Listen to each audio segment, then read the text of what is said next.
سوال منکر و نکیر پاسخ گفتی؟ گفت نه. گفت پول صراط را گذشته ای؟ گفت نه. گفت خداوند با فضل و کرمش گناهات بخشید و ترا داخل جنت کرد؟ گفت نه. پس ای ملعون، گفت این چی شادی و خرسندی است؟ این چی مستی و مغروری است؟ والله امروز این سخن در 95% اهالی این جمهوری ما شایسته و سزاوار است که گویه. اینقدر مغرور شدیم، اینقدر مست شدیم. مردم ای پشت کردیکر دارن بدبختا و در نماز شخصی که خش تبارش حساب میکنن، در نماز شخصی که یار و رفیقش حساب میکنن، در نماز جنازه شرکت نمیکنن. اینقدر ابله شده. او کسایی که نماز نمیخونن مردنی ندارن. او کسایی که از نماز از عبادت خدا میگذرن میگریزن، این روز اندیشه نمیکنن که همین روز بر سرشون میآید.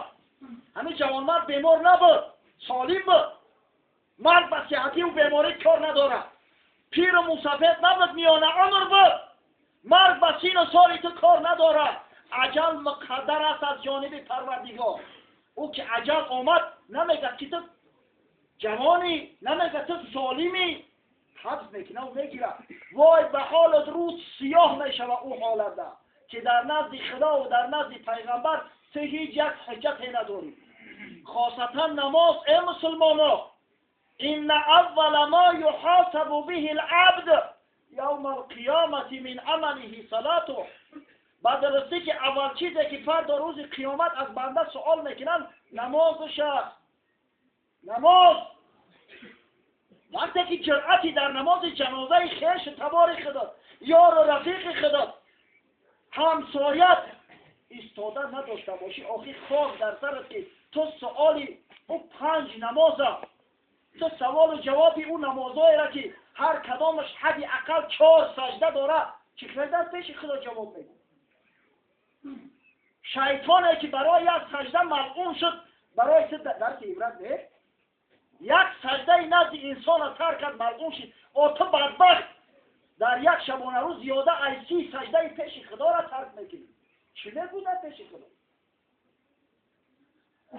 وای به حال قسم به خدا و کسایی که اهل نماز نیستن الکی اونا در حساب مرده هستن. اونا گویا زندگی ندارن، زیرا عمل شغال نامرده قطع شدن. عمل انسان پیش از همه نمازشان.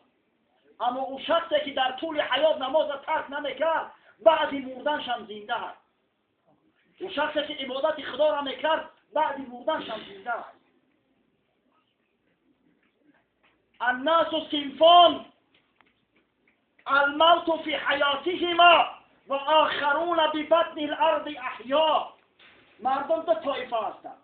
بعضی هایش هستند که در وقت زنده بودن شده حساب مردن، اما بعضی دیگر جوان مردای هستند. او کسایی که دست به کار خیر میزدند، کسایی که صدقه جاریه میکردند، کسایی که لااقل فرزندی صالح تربیه میکردند، در علم و بطن زمین در داخل خاک زنده هست، زیرا عملشون قطع نشده.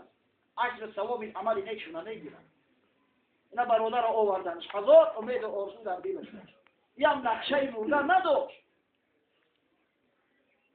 خدا کنه که عبادات خدا کرده باشه. خدا کنه که پروردگار در همین دنیا سجدهش کرده باشه. قسم به خدا کسی که در این دنیا سجده الهی را نکرده در قیامت هرگز کرده نمیتونه. پشت شاخ میشوه. فلا یستطیعون یخلای تعالی. امر کردن میشوان با سجده، اما یا سجده کردن نمیتونه. در دنیا که سجده نکرد از کجا در قیامت یا سجده کردن. همین قدر امید داره که مؤمن است. خداوند شاید به خاطر ایمانش، شاید به خاطر ایقانش، شاید به خاطر آنکه به یگانگی خدای تعالی ایمان داشت، به نبوت محمد صلی الله علیه و سلم ایمان داشت، به حالش ترحم کنه. دعا میکنه که پروردگار به خاطر ایمان گناهایی را که از او واقع شده است آمد به رحمت نامتان